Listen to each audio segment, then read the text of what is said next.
let's get into the project. So Uzi dropped the Pink Tape. It's projected to sell 165,000 units or streaming equivalents, however we're calling it. It has features from Nicki, Travis, Don Toliver. With that 165K projected, it should be the #1 album on the Billboard 200, finally beating out Morgan Wallen, who's been holding that top spot for Thank God. what feels like a lifetime. He might come back the next week, man. Morgan Wallen might spin the block, man. You ain't seen the last of him. The question that I'll ask you guys is the Pink Tape the best hip-hop album of 2023 thus far? I guess, Rob, we can come to you first because it seemed like you want... I told you. You wasn't here last week. one. I told you what, like, the best is subjective, right? For me, it's Killer Mike. Michael album is the best hip-hop album of 2023 so far. That's just my personal taste. I respect that. Fair enough. I feel like out Let me of... look at the...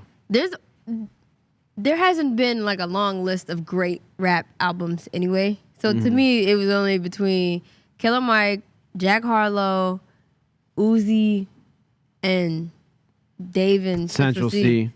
Honestly. I mean, we're talking best projects of this year. Dave and Central C with the 4-pack. Like that to me is like the best project I'm this year. gonna just piggyback off both of their picks because they kind of hit different demos. You know? True too. Like my dad has Killer Mike on repeat. Can't get in the car without him wanting to play that album. But then like the Youth them is all Central C and Dave. So I don't really know. I can't pick one. Well, did you guys enjoy the Pink Tape? I like the Pink Tape. I enjoyed it. I'm still working on it. I'm still working on it. Does that mean no? It's Or just your initial reaction was not... No, I mean like I'm really still working on the album. It's quite 26 tracks long. It's It's long. like a double album. Yeah, I gotta listen to it again. But I thoroughly enjoyed it because I like how Uzi was able to kind of mix everything that he's done before, or his sound before, and then into the rock sound, which he's been very passionate about and been very open about, that has inspired him. Like he talks about Marilyn Manson a lot in his old music, and just seeing him go from what he was making and being able to also then go into that heavy metal lane too, and even experiment with that. Like I think that's cool because that's allowing Uzi to kind of fully be able to become the artist that he wants to be. Plus he's blending genres there, and that to me is what makes him on that superstar level, because he can do like I forgot what the heavy metal, but he had like a heavy metal song on there, but then also Just Wanna Rock is on there, right? And Which then, I love that single. right, which you love that single. And then even the intro to the project too was very much sounded like old Uzi, and Flooded that's the Face. Yeah, Flood. Yeah. Shout out to Don Cannon produced that. That is, and I'm trying to see what else. And then the Nicki song was dope too. All in all, though, I think it's interesting because people are like, oh, finally, hip-hop has a #1 album.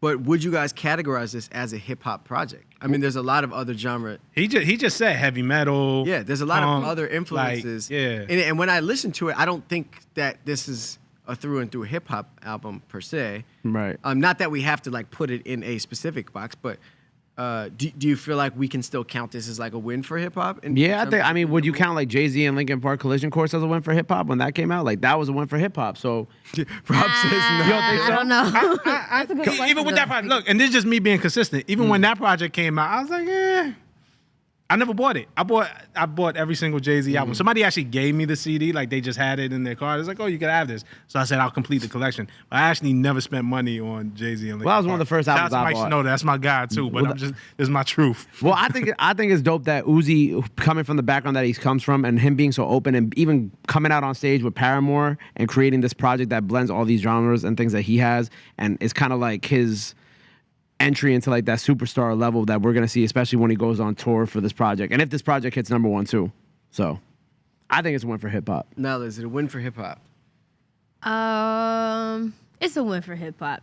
Interesting question though. I definitely had to think about it, but then we'd have to like go back and relabel a bunch of projects if we don't include Uzi's in ours. I will say yes, because I think Uzi is a hip hop artist, birthed from hip hop. I think this album is so much more than that, and he touched a lot of different spaces to get here. But I can't, Uzi is still one of us. I can't be like, oh, he's not a hip hop artist. I don't particularly think this is a through and through hip hop album though. Sure. But sure, it's a win for hip hop. I'll take the win. But again, wasn't for me. I just want to be very clear. Are you going to give it another shot, or you feel like it? I'll try it again.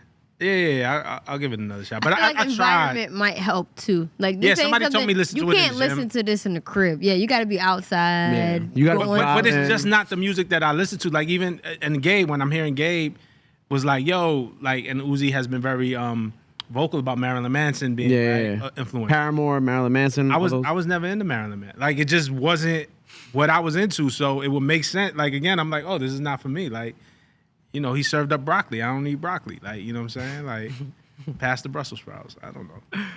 Do you think that people in general, maybe not you guys, but are in general culturally, are more excited that Uzi is going to be number one, or more excited that Morgan Wallen is not going to be number one?